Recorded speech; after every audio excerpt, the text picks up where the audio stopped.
Hello, my Musty Collective. Our special guest today is Veda Cruz, who is a lawyer in the gaming industry. She currently works for Gearbox Software, the creators of Borderlands, which is just so awesome. I've been wanting to interview people in the games industry for a while now, so thank you for being on the Musty Creative Podcast, Veda. Welcome to the program. How are you doing today? Thank you so much for having me. There's a lot of craziness going on behind me. I'm super No excited to problem. be here. It's going great. Just, chugging out the work day by day, learning every day what video game law has to offer. It's a very wide industry. So, yeah, I'm excited to talk about what's going on. Yeah, no, awesome. Very good, very good. So let's get right into the first question. Veda, what is your origin story? Well, I grew up in Miami. All the pastelitos and cafecitos that my little heart desired, and Awesome. I went to undergrad there as well, University of Miami, and I started off studying political science, but then I switched over to creative writing. I have like a creative soul, Oh, and wow. during my time there, I was also cosplaying because I was always really into video games and anime, so I was doing that for a long time, and then I remember one time I went to a convention because I used to go to a bunch of conventions in my cosplays. And there was a time that I saw a seller that was actually selling my pictures without my permission. And I know Oh, that this wow. is, yeah, it's rampant like online too. People just like spreading pictures and whatnot Right. without the original creator's permission. So I figured I really don't like that. And I don't want that happening to anybody else. So that inspired me to go to law school and try and help other artists that were in the same position where they find that their work is being reshared or reposted without their permission. Even worse, if others are making money off of it, that's not cool. Yeah. So yeah, so I went to law school at University of Miami, and after my first year, I'm sure a lot of 1Ls can attest to this. It was stressful. It sucked. So I fell out of love with law. So I wanted to find something else, and I found that in business, I really liked business. I was working at a startup, kind of like an incubator for students, but students would come in and say their ideas, and then we'd help them talk about the business aspects. So that made me want to pursue an MBA. So I pursued the MBA and the JD at the same time. Wow. And yeah, and then in my last year of law school, they were offering this video game law course. And at this point, I was already like, I don't want to be a lawyer. Like, I don't know, I fell out of love with it. But once I saw that video game law was a thing, that there was a space for me in the legal and pretty much business world in the video game space, which is something that I was really passionate about, I instantly fell in love. And Yeah. yeah, I decided to do everything possible in my power to get a video game job in the legal industry. No, a legal job in the video game industry. And hustle, hustle, hustle, took the bar, Yeah. passed it, and then here I am working at Gearbox, and I couldn't be happier.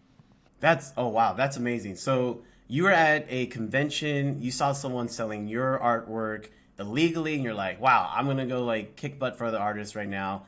And like, I'm assuming everything worked out where you're able to tell that guy or girl stop doing what they're doing as well. No, Oh, no, wow. and I feel like this might be an issue where sometimes the artist may be a little shy or afraid to confront somebody who's using their artwork, or else the other person on the other side just won't respond and won't care. Yeah. So at the time when I first saw that, I was really shocked because I was like, "Why is this here?" And it's not the first time it had happened in that sense. That was the first time I saw it in person, which is why it had such a huge effect on me. But I'd seen it Definitely. online. Like a bunch of pages would repost my images without my permission. And even after I stopped cosplaying, because when I went to law school, I felt like, well, I had all sorts of people telling me, you can't cosplay anymore. That's not professional. That's not, Mm. And so I actually stopped for a while. So I started like on my Instagram, I create these posts with about the games that I love, and I try and make Right. them aesthetic and nice. But people were also resharing and reposting those without my permission and not crediting me. And that's really annoying for a creator because the very least that someone who's reposting or resharing can do is at least like credit the person so that it True. can drive traffic to your page, the Right. original source of the creation.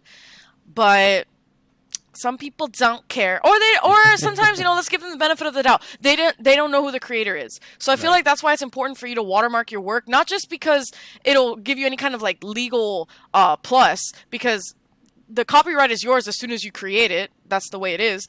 True. But it'll help drive traffic back to your page. But anyway, it had been happening for a while and I didn't like that, so I wanted to help. And it's interesting, at least for me, because I'm not necessarily representing the artist in the traditional sense, like at a law firm, but I'm doing it for the company, the artist in the company. I'm trying Oh yeah. to, yeah, I'm trying to make sure that there's no issues with the games that we create or anything we put in them. Like, that's part of my job duties.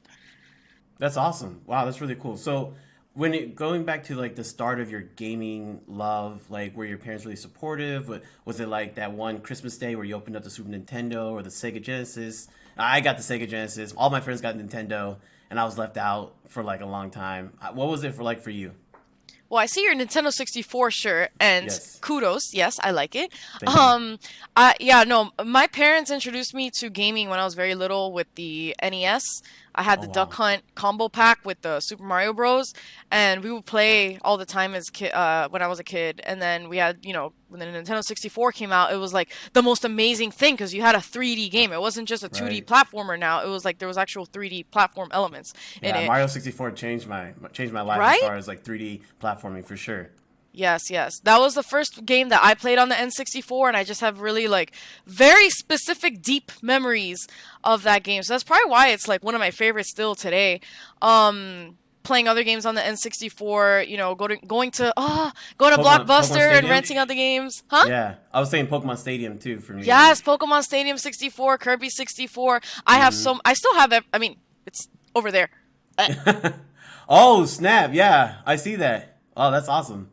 yeah. And that's not my collection is actually in my room, so there's a lot more to it. But Nintendo 64 holds a very special place in my heart. And growing up, my parents were always giving me the games, the latest console, and it was freaking awesome.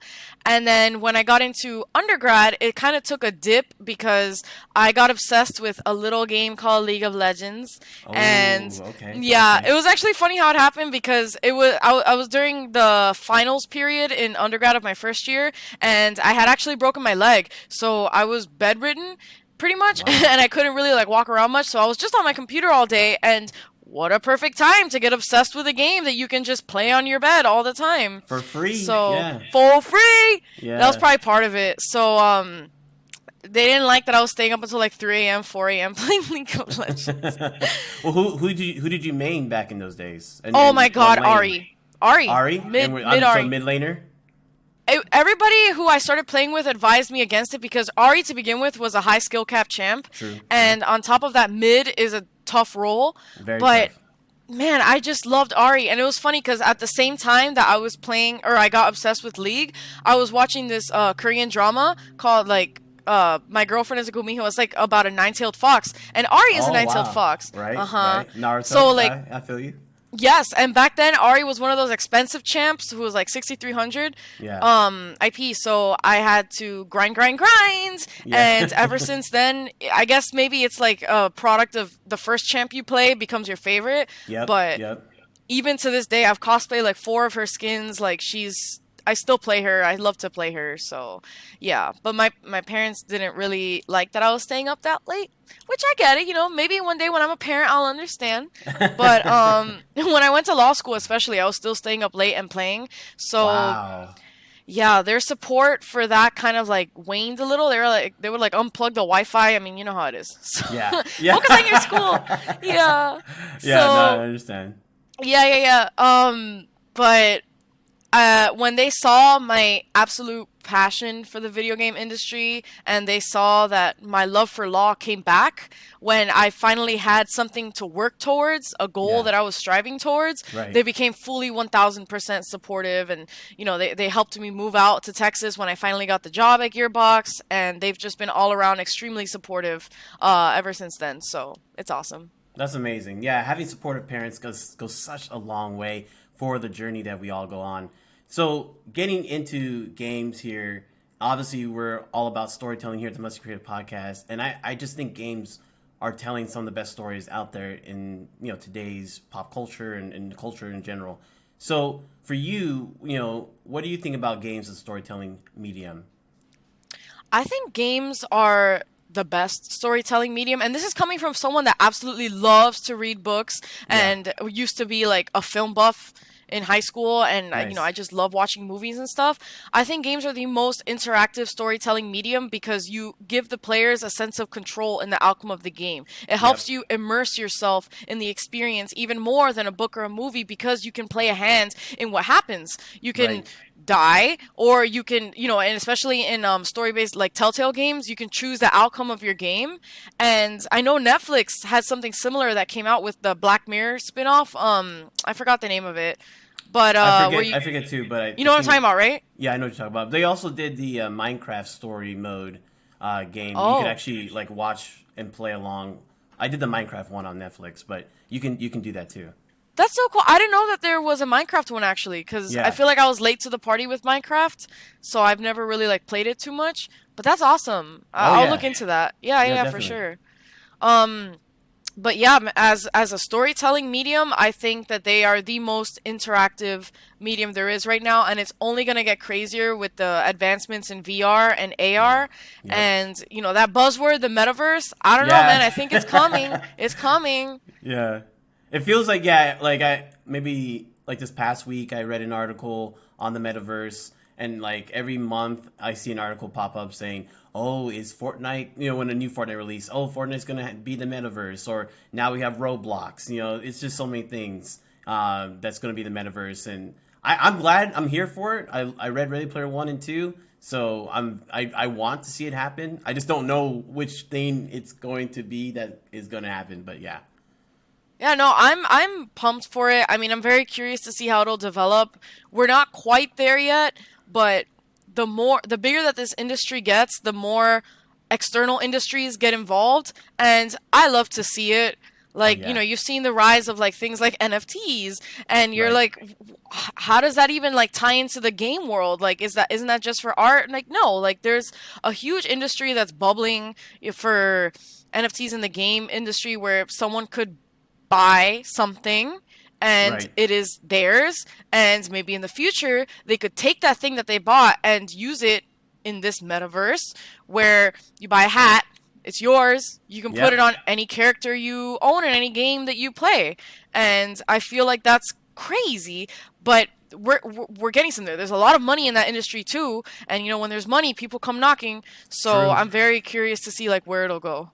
Yeah, I mean, definitely other things in NFT space are like for me that are interesting would be like buying digital like space or land in like a big game like a Roblox or something like that and be able to use that land to put like your actual like digital business and a place where people can visit that's like solely that place in digital space, right? Yeah, And so just that ownership and that uniqueness to it all provides like a sense of verification that goes beyond kind of like just a Twitter blue check profile, but it's kind of that, but the next elevation of that for sure. NFT, all that's going to change how we tell stories and how we view video games. But I guess more into the storytelling for video games, and I think you'll agree with this, is that it's also like what you take personally out of it and what you tell and share with like friends, right?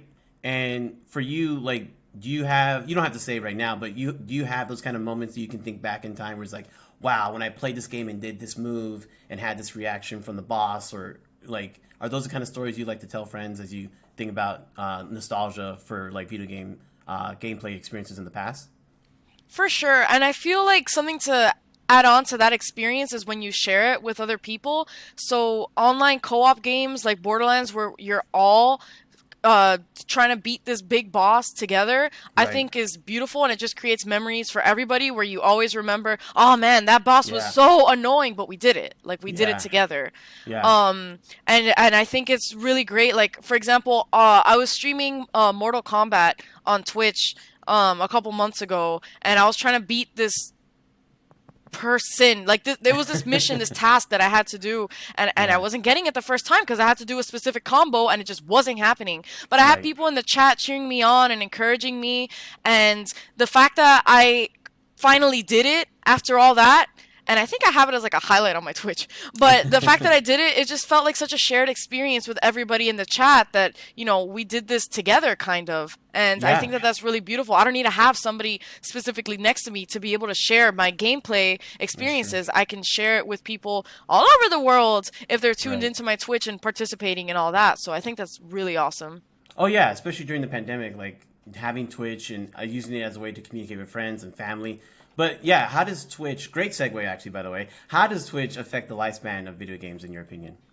Twitch really extends the lifespan. And we're talking, there's different avenues that this can take. So for example, you take old school retro games like Super Mario 64, for example, for I participated in Extra Life Charity. I had my own stream team where I was trying to raise money for kids in hospitals.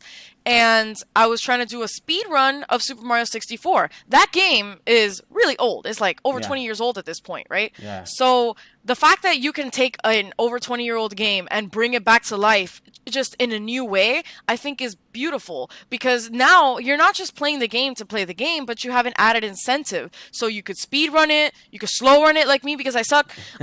You could, do things where you can't lose a life.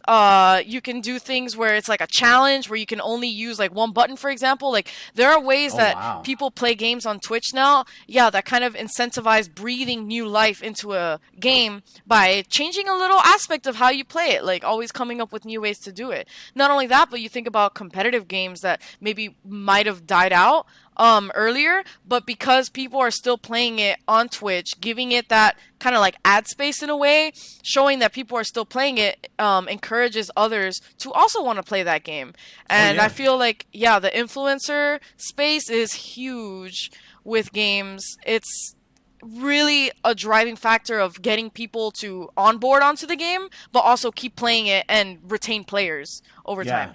that's true. Yeah, definitely influencer space. It's crazy to think that game companies, game publishers have to like, in their marketing budget, possibly consult with YouTubers and Twitch streamers, to like when they're thinking about the marketing to release We a do it big all the AAA time. game.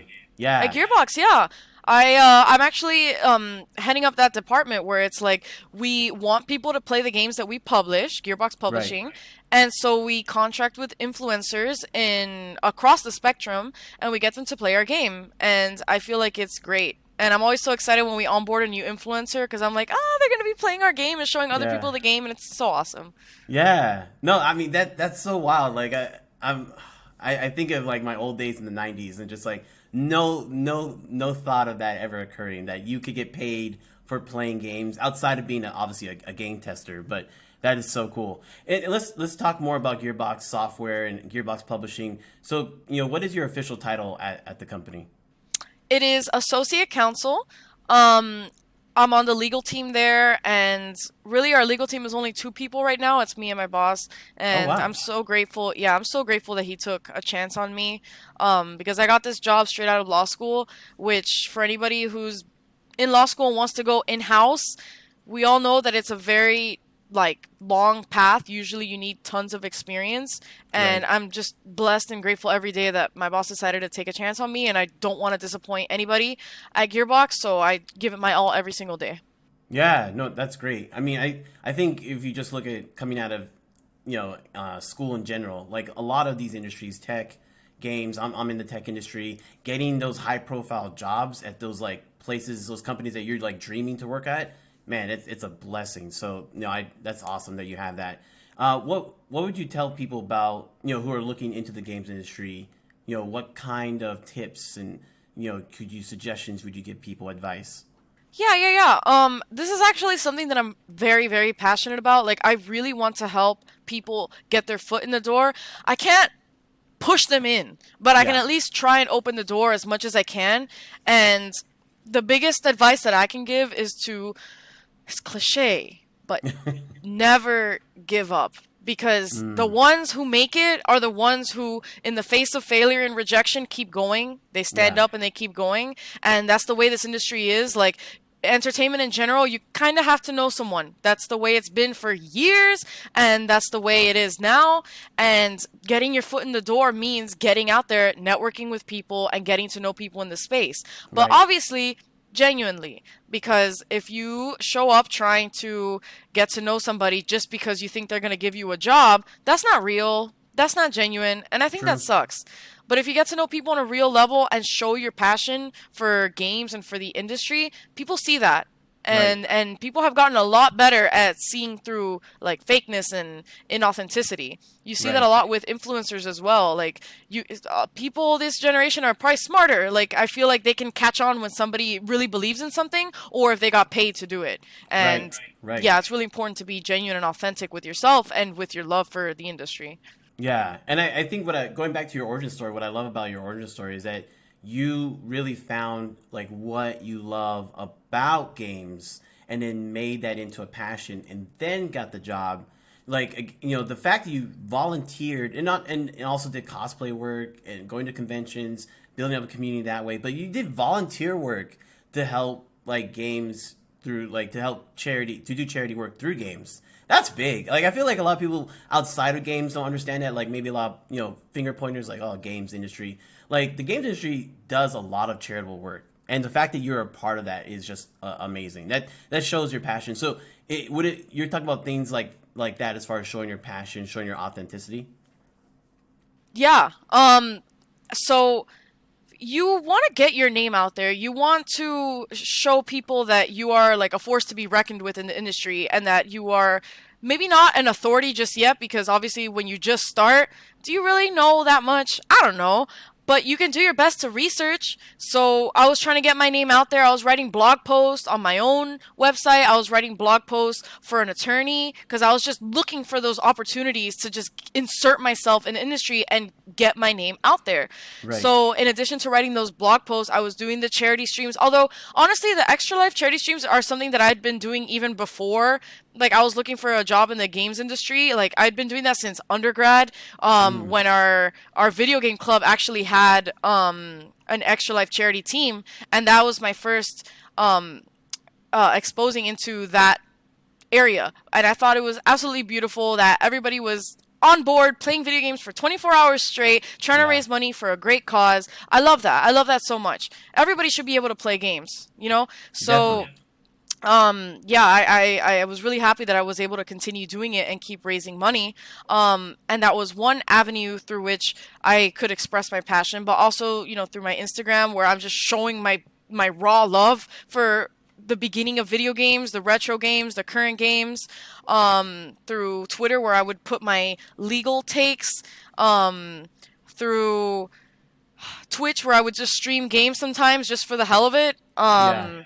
Yeah, I feel like there's so many avenues for people to be able to express what they love, and they shouldn't be afraid to do that just because and granted, I'm coming from one of like the worst industries for this because lawyers can tend to be uptight about these things. And there were actually several times that I was in law school and, I mentioned, oh yeah, video game law. And they're like, video games, isn't that for kids? And I'm like, no, Oh. Oh wow. no. It's like $1 billion Dollar industry. business. I was thinking the same thing. Excuse me. But they're just maybe stuck in a different mindset. And it's a more traditional mindset. And law is one of those very traditional industries where the status quo is the status quo and it's really hard to change it. And then here comes some, like, 25-year-old lawyer to be who's running around playing video games and cosplaying. And it's kind of like, busting into the picture, doing something different. And people are afraid of change sometimes. But Yeah. there are a lot of cool lawyers in this industry that are just like other people playing games and doing the thing. And it's not just like the uptight, whatever. Like, yeah, I'm wearing a suit right now, which I think is really cute because it's got a bow. But I'm not just like stuck up like that. Like, I'm not afraid to be myself. And I really encourage others to be their selves because being inauthentic, people see right through it and it's not going to benefit you. True, very true. And as far as games and law, is there some things you could share that maybe gamers don't know about the intersection of games and law? Well, I think no, I know that law is involved in pretty much every aspect of the game dev process. Oh wow. If you're a small studio and you want to get published, there's going to be a development publishing agreement. And I've worked on those, I've negotiated those, and it's really thrilling because I know that the game studio is very excited to work with a publisher and we're just helping both our dreams come true. We're helping both of our goals align, and I think that that's awesome. You have intellectual property questions. Sometimes people, game devs want to be really daring and bold and funny, and they want to like parody something, and it's a fine line that sometimes you have to cross, and that's where legal comes in to be like, do we want to put this in the game? Maybe not. It could get us in trouble. It's a risk. It's all about how much risk you want to take on when it comes to that. But yeah, legal is involved in pretty much like every aspect. And I think it's beautiful that sometimes you may not be an artist, you may not be an animator, you may not be audio, but if you want a job in the games industry, you want to be involved in some way, there are options for you on the business side, on the legal side. Yeah, and I think that that's beautiful. That's awesome. No, definitely. And that's what, again, I'm so glad to have this interview with you, because I did not even think about, oh yeah, legal department, of course. That totally makes sense, right? So the fact that honestly, people, yeah. No, I was just gonna say that I didn't either, and that's why I didn't even want to like continue with law school. But until I learned that there was video game law as a thing, it was a niche industry, but it's an industry nonetheless. That's what like sparked my love for it and my total passion, and that goes for anybody in communications, in accounting, finance. These big companies need business people, so if you're in those areas, there's a job for you. Oh yeah, no, definitely, and that's just awesome. Thank you for sharing. It's a niche industry, maybe just because people don't know about it, but it's very important, and it helps me get the games that I want to get, and also protect the indie developers or just studios, from other factors in life. So that's so awesome. Now, you did mention you're a big fan of reading, so let's talk about Power Up books. Why are you so passionate about reading? And you're not just passionate like, hey, I read a book here and there. That's kind of like me. But you have like a whole Instagram dedicated to this. So tell us about Power Up books. I do. I love reading, and I've loved reading for a long time. I feel like there's so much that you can learn from books. I think books are different from just Googling something that you want to know, because the author has a specific perspective that they want to share with the world. That's why they wrote the book. And I think it's absolutely beautiful to be able to see their take on the facts. Like, yeah, you can Google it and get the facts, but then the author puts their unique spin on those facts and uses them to create a broader point. And I think it's so awesome that all of that is distilled into like one physical thing, or a Kindle or an audiobook, whatever the medium. They're putting out their thoughts in a thoughtful, well-written way. And I love reading to learn what they have to say and to be able to gather different perspectives, because having a diversity of perspectives is so critical and key to developing your own perspective, because if not, then it might be siloed. But if you can gather as many perspectives as you can, then you can have a more well-rounded view on an issue or an argument or a problem or something. And Power Up Books was my way of saying, hey, I love reading. There's so much we can garner from books. I love video games. There's so much we can get out of video games. How do I marry both of them? Okay, well, I have this Instagram where I think about, all right, I read this book and I got the gist of it. What video game would relate to this book? If somebody read this book, what video game would they want to play based on that book? Wow. And I think about it and I'm like, okay, well, all right, got it. So now I'm going to make a post about it. And I love being able to like be creative with the posts and kind of like make, a really pretty aesthetic thing out of it. So yeah, no, I love Power Up Books, and I just really want to share the beauty of reading in general with people. And if casting a wider net by including video games in those posts is the way to do it, merging my passions, then I'm super excited to do it. Yeah. And I'm very excited to continue to read, because I will say this, I feel like everybody goes through dips in reading, playing video games, where they just don't feel inspired or they don't feel like it. We all go through it. I've gone through it so many times. Oh, definitely. Right? And with reading in specific, there was a period of time that I didn't want to read, because I actually went through really sad incident with the past winter storm in Texas that just happened, where a pipe burst. Oh, yeah. Right, yeah. Yeah, it was crazy. That thing was like a fire hose straight into my living room. It totally flooded everything in my apartment. Yeah, it was a tough time, because it was also like freezing temperatures outside, so it was rough. But the point is that my books got totally wet. And actually just yesterday, I finally decided I'm gonna get a bookshelf. Like, I'm ready to tackle on reading every morning and making this a habit.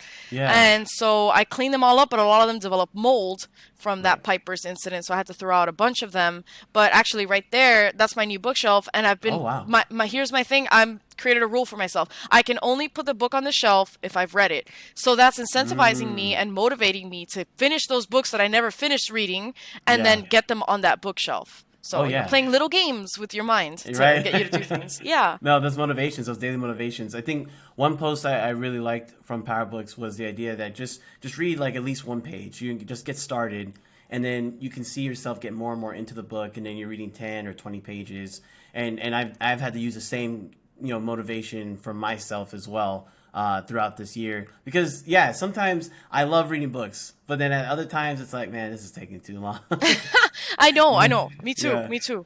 Yeah. So yeah, I just love that, and thank you for the inspiration as well. Like, and for anyone listening, that it's the same thing for you. If there's a book you want to read and you feel a lot of pressure, or maybe you're afraid to read it, just start with one page. I meet people and I say, hey, I just finished a book. It's like, oh, I'm afraid to read, or I can't, I'm not really into it. And I think the fear is something you can overcome.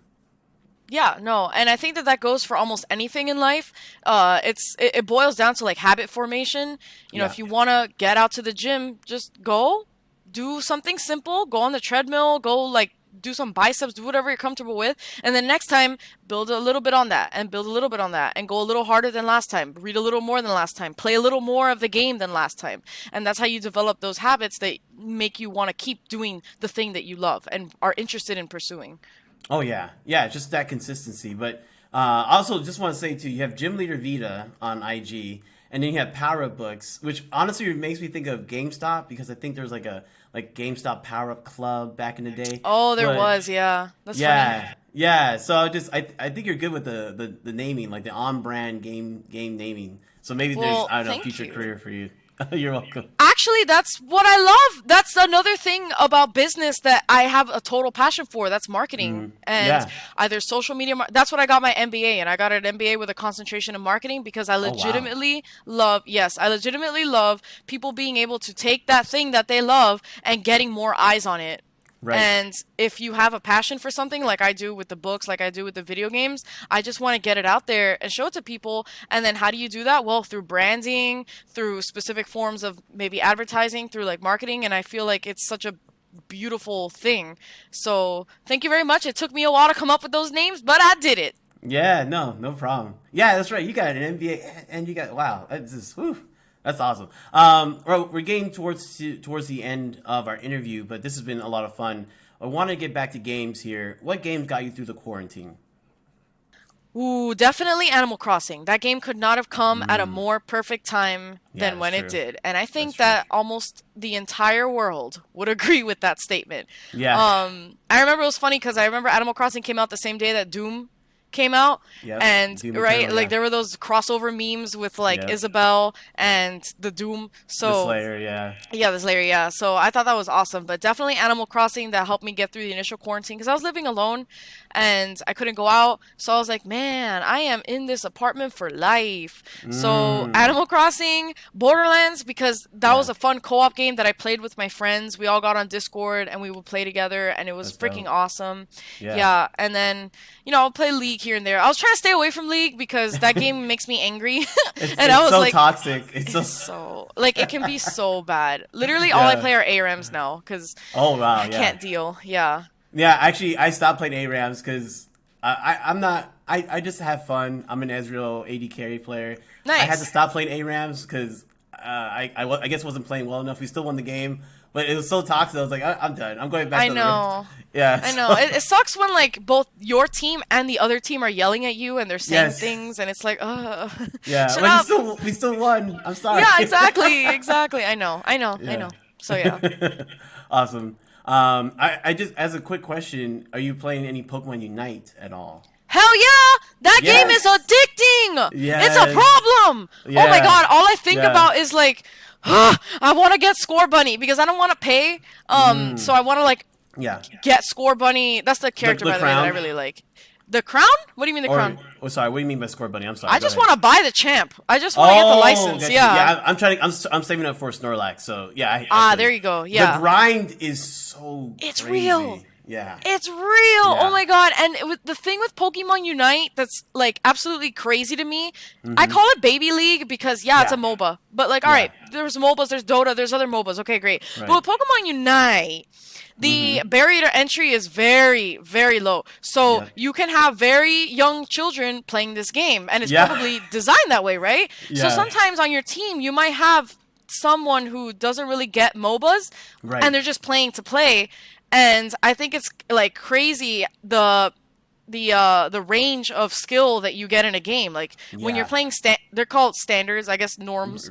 When you're playing normals, you can have like a literal 5-year-old who might be playing the game, and just but you hitting could also the whole time. Yes, and I see it sometimes. I see them off at another part of the map doing who knows what, and I'm like, and like honestly, I think the game has a bit of like maybe not bug testing, but like quality of life testing that can happen. For example, for me, it's not very easy to ping how to do something. Not that people would listen anyway, but you know how it is in a MOBA. So right. But there's a lot of people playing, huh? Oh, I was just gonna say like, let's go get Dreadnought, and it's like, everyone, forget please, it. Yeah. Let's get Dreadnought, please, right now. Did you say Rotom? No, was it Rotom? Okay, got it, Rotom. Okay, go top. Yeah. Yeah, exactly. Like it's crazy, but it's addicting. It's fun. It's on the Switch, which is really interesting because you know, with most MOBAs I've ever played, you're on a keyboard and mouse, QWER. But then with Pokemon Unite, you have an analog stick and like the buttons, so it's very interesting gameplay. Yeah, no, it's so I love it. I'm so addicted, and my wife is addicted, which is awesome. So we just get to play together. So I just wanted to ask about that. I love that game. A conference that I love that I'm gonna return to as soon as I get my game out. Yeah. What is GDC? Can you explain that for people? And what interesting panels did you attend this last one?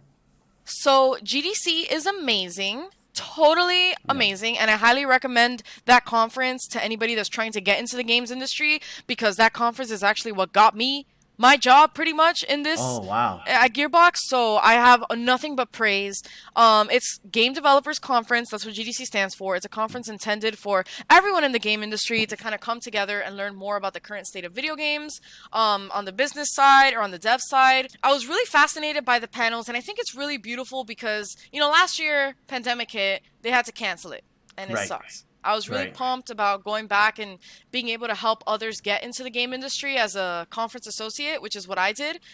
Basically, you're behind the scenes and you're helping run the conference, but at the same time, it's a huge networking opportunity because you're paired with 400 other people that are also conference associates that want to break in or help others break in. So GDC helped me break into the industry, and I just want to help others. So this year, it was interesting because it was virtual, and it being virtual, maybe the networking opportunities were a little more limited, but I think that the CA community specifically, that's one part, came together on Discord and played games every night, and it was absolutely glorious. Yes. And then you have the actual attendees being able to network virtually in what they had, like these remote sessions where you could literally walk into a room virtually and then talk to people. So it wasn't that much different than GDC in the sense that you could still meet people and get your name out there. It's just a different medium, and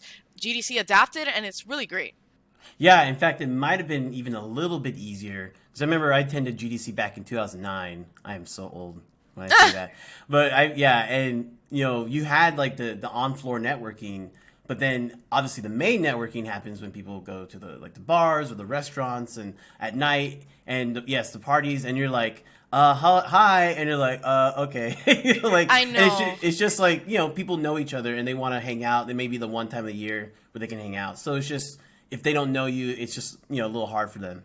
So that actually might have been easier just to be like walk into a digital room and at least shout like, hey, I'm here. And I think it's amazing. Introverts and extroverts can get their fill if these events are both virtual and in person, because then you can choose, do I spend more money and go in person and then go through everything you just mentioned where it's a little harder, but being in person can have a greater impact on somebody's memory of you. And I don't take that for granted. And that's why I love in-person events. But you also give them the option to go virtual. And for the people who are a little more shy, they can just go into the room, maybe put on their camera if they want, and then network all the same. And I think it's really making it more accessible for people too. Like I remember one of the comments, and I really want to share this because I think it's beautiful. One of the comments that feedback we got from one of the attendees at GDC was that they were so grateful that it was online this year and that it was an option because they're deaf. And usually when they go to panels, they kind of have to lip read, and it's tough. And the fact that every single panel this year had closed captioning made it so that they could really enjoy the panels even more because they didn't have to lip read. They didn't have to have an interpreter or anything like that in order to be able to network with people. No, like they can type and they can engage with the speaker that way. Or they can actually get the content of the panel more easily because it's more accessible. And I find that beautiful. Like everybody should be able to attend these events and get information and value out of it. So it's awesome. So that actually sounds very interesting. If moving forward, if that's possible to do, because I know it's a lot of money, but to do virtual and in person, that sounds amazing. That'd be really cool. I agree. Yeah. I'm really on board with that cause. Oh yeah, definitely.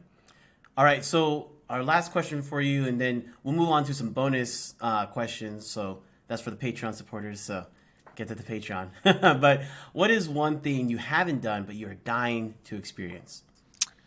So I think on this one, I'm just gonna because it could be like game related or something, right? But I really just want to travel, and I feel like that's something that anybody that's gone through this pandemic just wants to do already. And I don't feel 1,000% comfortable just yet going to the places that I want to go to, which are Japan, which are Korea, which are other parts of Europe, other parts of Asia. Like I want to go everywhere, and I don't think right now is the best time. But I am dying to go to the mecca of anime and gaming in some of these places. Oh yeah. And I cannot wait until I don't know what we're waiting for at this point. I'm just gonna take it as it comes. But I really want to travel.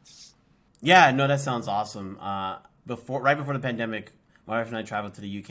It was an amazing experience. I got to go to Singapore a couple years ago for a business trip. But yeah, I would love to visit Japan. That would be awesome. And also, for me, Sweden and Germany, just because of game development, centers there. Actually, yeah.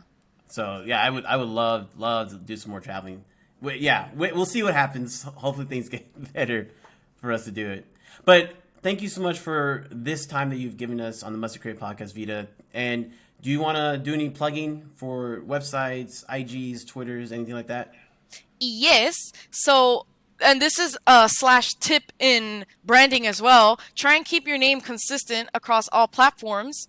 That way people can find you real easy if they want to look for you. So my handle everywhere is Gym Leader Veda. Nice. That's Gym Leader Veda. And that's on Twitter. That's on Instagram. I'm on LinkedIn too, Veda Cruz. If you see Gearbox, that's me. And then my website is www.vedacruz.com. Where I share my story there on the main page, but I also write a few blog posts, and I think one of my blog posts is about how I got my job at Gearbox, and I feel like that could prove valuable to people who want just a different, unconventional way of getting into the games industry, especially for law students, because law school is very a traditional route, like I mentioned before, and for you to step out of that box sometimes is not looked upon favorably by lawyers at law firms or anywhere else. But the path I took is totally unconventional, and I feel like if you're looking for any kind of inspiration or ideas for how to get to where you want to go, maybe check out that post. But that's my plugs. That's awesome. Yeah, check out the website for sure, everybody, because Veda is very open about her story, and it's a great read. It's just fun to hear someone's journey, to read about it. So definitely check out the website. And now, if you're a Patreon subscriber, then you'll be able to hear what's coming up next. But thank you, everybody. Thank you, Veda, so much for being on the Musty Creative Podcast.